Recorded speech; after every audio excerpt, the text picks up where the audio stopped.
रस्त्यावर पांढरा पूर, शेकडो लिटर दूध अक्षरशः वाहून जात आहे. पण हा केवळ खराब झालेल्या दुधाचा प्रकार आहे की IAS अधिकारी तुकाराम मुंढे यांच्या कारवाईच्या धास्तीने पुरावे नष्ट करण्याचा प्रयत्न? साताऱ्यातील हा व्हायरल व्हिडिओने राज्यभरात खळबळ उडवली आहे. नेमकं काय आहे या घटनेमागचं सत्य? पाहूया हा सविस्तर रिपोर्ट.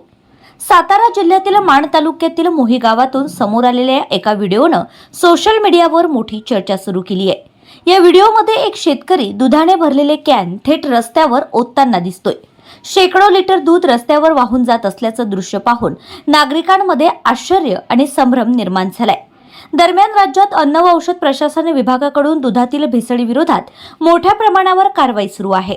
IAS अधिकारी तुकाराम मुंढे यांच्या नेतृत्वाखाली अनेक ठिकाणी धाडसत्र राबवलं जात असल्याने भेसळ करणाऱ्यांमध्ये भीतीचं वातावरण असल्याचं बोललं जात आहे.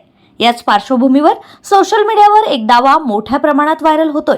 या दाव्यानुसार मोही गावातही अन्न व औषध प्रशासनाची धाड पडणार असल्याची माहिती मिळाल्यानंतर कारवाई टाळण्यासाठी भेसळयुक्त दूध रस्त्यावर ओतून देण्यात आलाय. मात्र संबंधित शेतकऱ्याने हा दावा स्पष्टपणे फेटाळून लावलाय. त्याच्या म्हणण्यानुसार दूध खराब झालं होतं आणि वापरण्यायोग्य नसल्यामुळे ते रस्त्यावर ओतावं लागलं.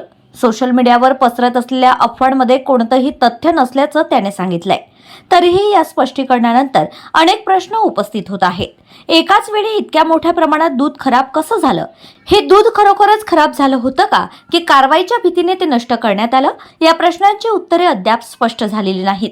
या प्रकरणाबाबत अधिकृतरित्या अन्न व औषध प्रशासनाकडून किंवा स्थानिक प्रशासनाकडून भेसळयुक्त दूध असल्याची पुष्टी झालेली नाही. त्यामुळे सोशल मीडियावर व्हायरल होत असलेल्या दाव्यांची स्वतंत्र पडताळणी झालेली नसल्याचं लक्षात घेणं हेही तितकंच महत्त्वाचं आहे. सध्या हा व्हिडिओ सोशल मीडियावर मोठ्या प्रमाणात व्हायरल होत असून त्यावर विविध प्रतिक्रिया उमटत आहेत. आता या प्रकरणाची अधिकृत चौकशी होते का आणि या व्हायरल दाव्यांमधील सत्य काय आहे याकडे सर्वांचं लक्ष लागलंय.